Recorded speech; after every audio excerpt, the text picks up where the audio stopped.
जय भीम दोस्तों, मैं सत्यपाल। आप देख रहे हैं द मूक नायक। तो मूक नायक में आपका स्वागत है।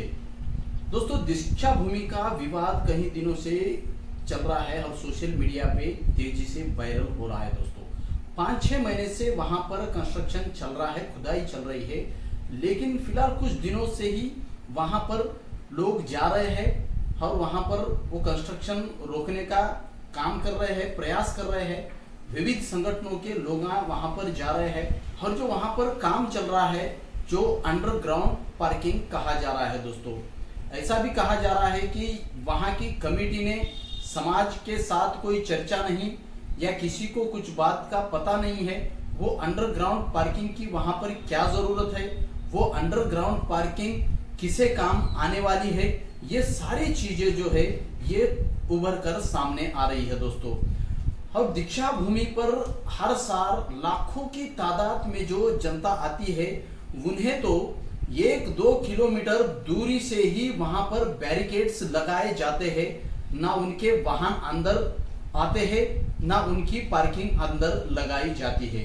फिर यह पार्किंग है किसके लिए वो पार्किंग यूज करना चाहते हैं, इसके पीछे का क्या माजरा है। दोस्तों, क्या यह इस प्रकार से जो लाखों की तादाद में आने वाले भीम अनुयायियों के लिए ही वो पार्किंग वो उपयोग में नहीं आएगी, तो फिर वह किसके लिए, फिर इसके पीछे क्या षड्यंत्र है, क्यों ये पार्किंग वहां बनाना चाहते हैं। जो लाखों की तादाद में आने वाले अनुयायियों के लिए जो वो जगह है, वह लोग शाम में उसी वातावरण में, खुले हवा के वातावरण में वहीं पे सो जाते हैं, वहीं पे रहते हैं। उस जगह पर बुक स्टॉल्स लगते थे और वहां से जो भारत देश में किसी मंदिर में या किसी मस्जिद में या किसी चर्च में इतनी किताबें नहीं बिकती है, उतनी दीक्षा भूमि से भारत के कोने कोने पर किताबें वहां से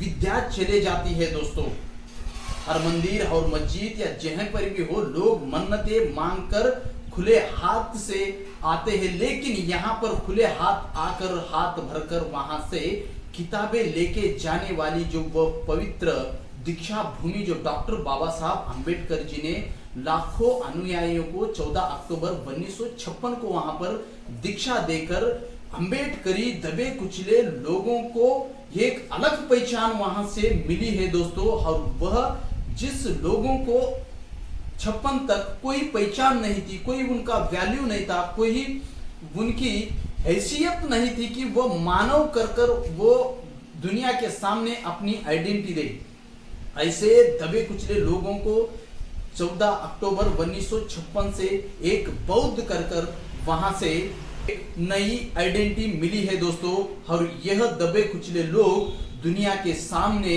अपना वजूद दिखाने के लायक हो गए हैं। दोस्तों, ऐसे पवित्र दीक्षा भूमि पर आज जिस प्रकार से खुदाई चालू है, उस खुदाई के वजह से क्या दीक्षा भूमि पर कुछ खतरा आएगा, कुछ उस स्तूप को कुछ खतरा महसूस होने वाला है, ये सारी चीजें जो है यह सामने उभर कर आ रही है। दोस्तों, मैं आपको एक इंसिडेंट बताऊंगा।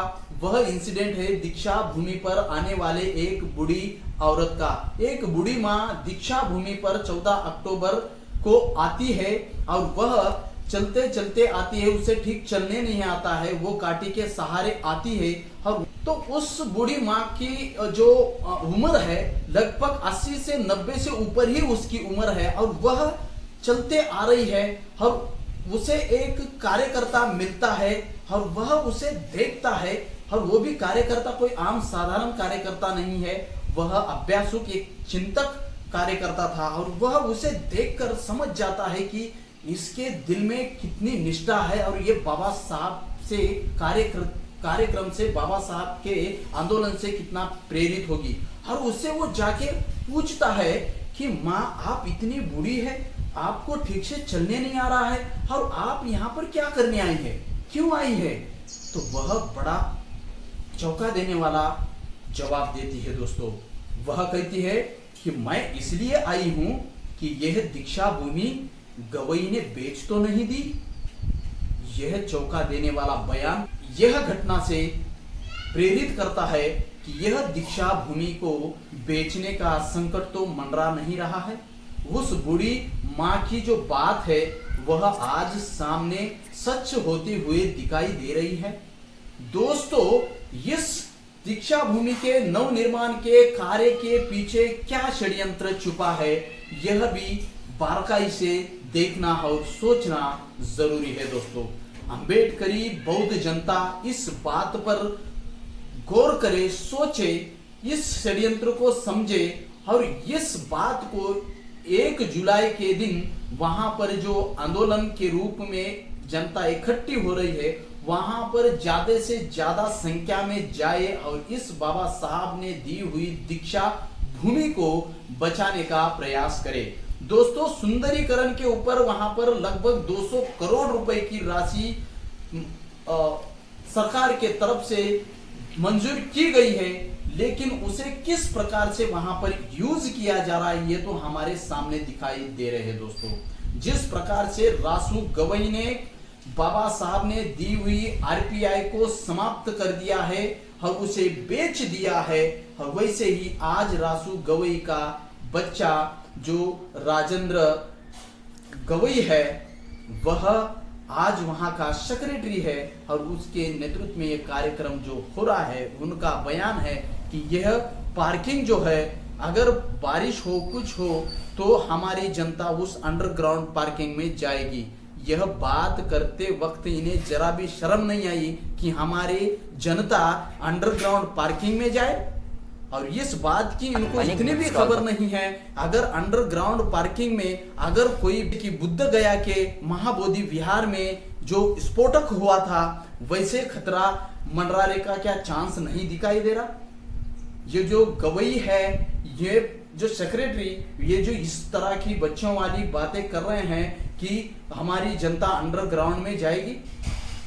कौन ऐसे पार्किंग में जाके रहता है, कौन पार्किंग में जाके अपना सर छुपाएगा। अरे बरसात में जितनी भी बारिश हो, कितनी भी बारिश हो, लोग भीगते हुए जाकर बाबा साहब के उस कार्य को नमन करते हैं, बाबा साहब के उस दीक्षा भूमि को नमन करते हैं और ये बात कर रहे हैं कि बरसात अगर आ गई तो लोग उसके नीचे जाए, उसमें ऑक्सीजन की कितनी कमी होगी, अंडरग्राउंड पार्किंग में कौन जाके रहेगा। ये ऐसे बच्चों वाली बातें इन्होंने जो वहां पर कमेटी के सामने बुलाए गए मीटिंग में किसी के भी प्रश्न का उन्होंने ठीक तरीके से जवाब नहीं दिया, इसीलिए लोग का जारी रखें और उसे अच्छे से अच्छा सुंदरीकरण उसका हो, ये समाज की मांग है। दोस्तों, उस विवाद का पूरे जवाबदारी इस कमेटी की है कि इस विवाद को अच्छी तरीके से समाप्त किया जाए और वह जो अंडरग्राउंड पार्किंग की कोई जरूरत नहीं, वो अंडरग्राउंड पार्किंग रुकाया जाए और तो ज्यादा से ज्यादा लोग वहां पर आते हैं तो उस लोगों की किस तरीके से अच्छा ध्यान रखा जाए, उसके डेवलपमेंट के काम चालू होने चाहिए। और जिस प्रकार से ये कंस्ट्रक्शन है यह रुकना चाहिए और इस पार्किंग है दोस्तों, और इसके पीछे का क्या राजकारण है यह हम देखेंगे और इसके ऊपर आगे क्या जानकारी मिलती है हम इस चैनल के माध्यम से आपको देते रहेंगे। जुड़े रहेंगे द मूक नायक पर। जय भीम, नमो बुद्धाय दोस्तों।